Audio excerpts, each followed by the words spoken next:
Assalamualaikum warahmatullahi wabarakatuh. Bagaimana kabarnya?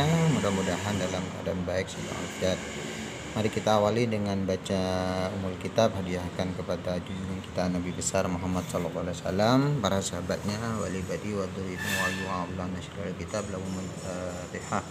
A'udzubillahi minasyaitonir rajim. Bismillahirrahmanirrahim. Alhamdulillahirabbil alamin arrahmanir rahim maliki yaumiddin.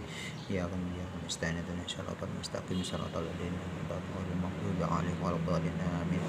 Anak-anakku yang saya banggakan, kali ini akan buatkan video yaitu lanjutan dari 3 langkah penting dalam praktek. Ini sudah insyaallah yang keterangan yang paling bawah di sini.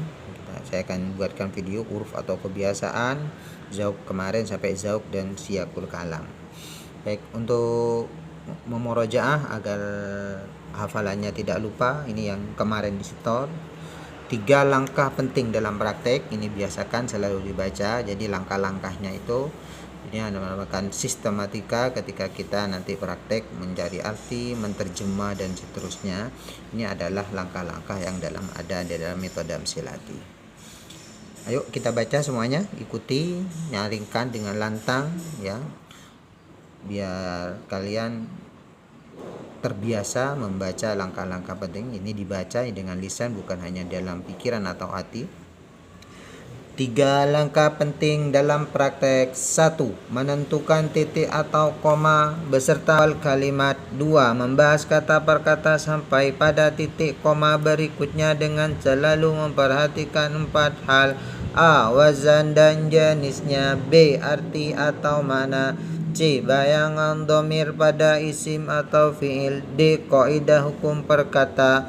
3. Merangkai dan menterjemahkan dengan memperhatikan penyaringan dan pentarjihan, kaidah perangkaian, bayangan dhamir, zauk dan siyakul kalam, huruf atau kebiasaan. Ini dari atas sudah, sekarang huruf dan kebiasaan. Silakan dibuka halaman.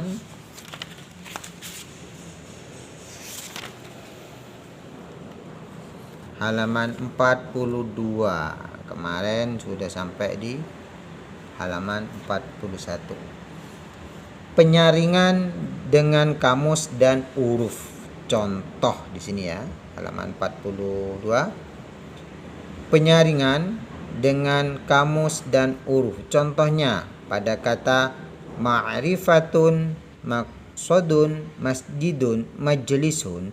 Penyaringan dengan kamus dan huruf kebanyakan berupa kata-kata yang tidak sesuai dengan wazannya yang berlaku atau disebut dengan simai. Jadi di jilid 3 itu kalian kenal dengan ada bab, ada isim mustaq ya, kata yang dibentuk dari kata lain. Terus di situ mustaq pun juga ada 7. Ada yang namanya mubalaghah. Mubalaghah itu dibagi 2. Ada yang beraturan, ada yang tidak beraturan. Yang beraturan disebut qiyasi, yang tidak beraturan disebut simai. Ya, dalam lagu di jilid 3 itu ada wazan mustaq. Yang pertama mubalaghah namanya.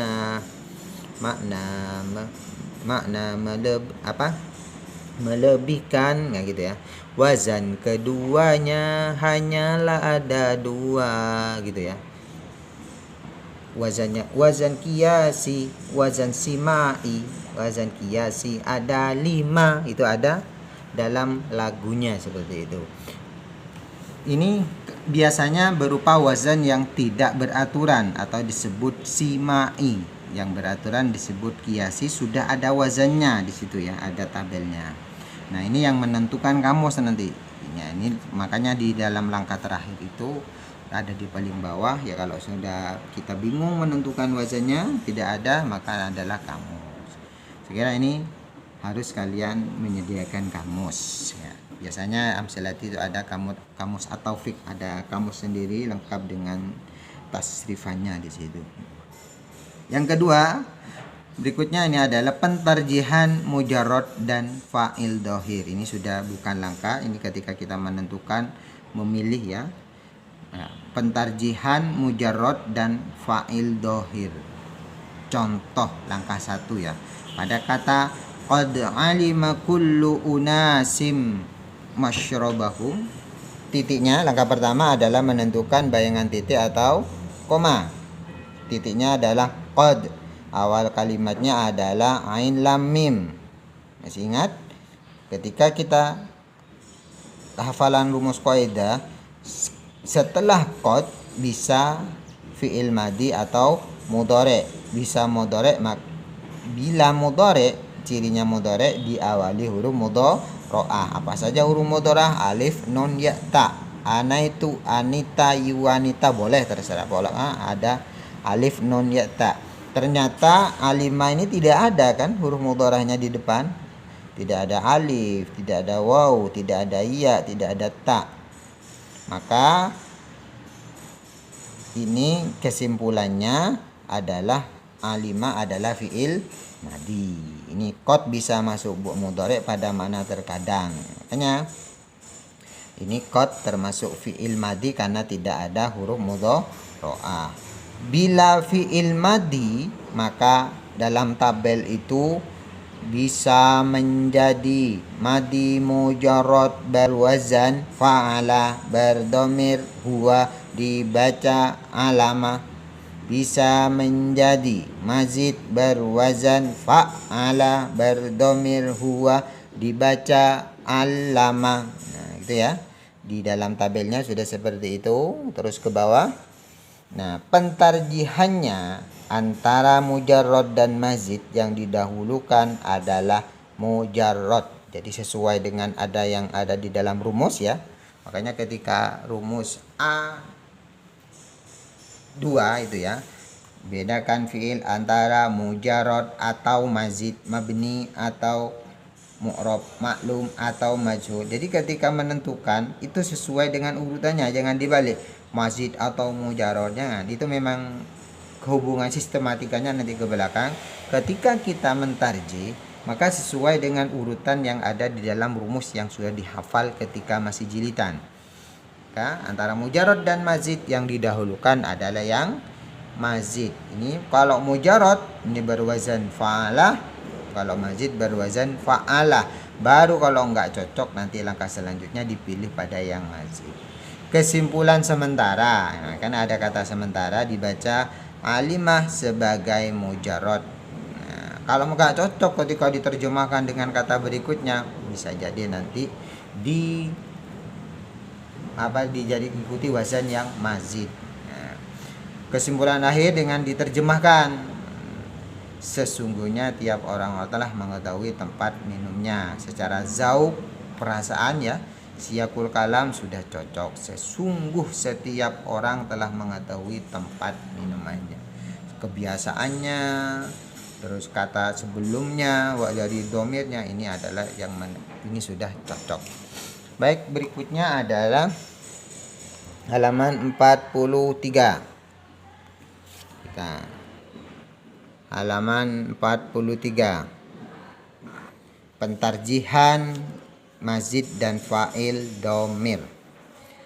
Contoh, wa 'allama adamal asma'a kullaha. Langkah 1, titiknya adalah wa, awal kalimat adalah ain lam mim. Langkah yang kedua, huruf yang tertulis ada 3 bisa menjadi madi mujarrad, maklum berwazan fa'ala, fa'ila, fa'ula, berdhamir huwa, majhulnya fu'ila. Istilahinya sesuai kamus. Contoh, alima, istilahinya alima ya'lamu, sesuai kamus. Bisa menjadi madi mazid, maklum berwazan fa'ala, berdhamir huwa, majhulnya fu'ila. Istilahinya fa'ala yufa'ilu. Contoh, allama, istilahinya allama yu'allimu. Bisa menjadi amar berwazan fa'il, berdhamir anta, majhulnya sret. Istilahinya fa'ala yufa'ilu. Contoh, alim, beristilahinya allama yu'allimu. Bisa menjadi masdar isim jamak taksir berwazan sesuai kamus, berdomin sret, majhulnya sret, istilahinya sesuai kamus, contoh sesuai kamus, istilahinya sesuai kamus. Maka langkah yang kedua, ini kan bisa menjadi bermacam-macam.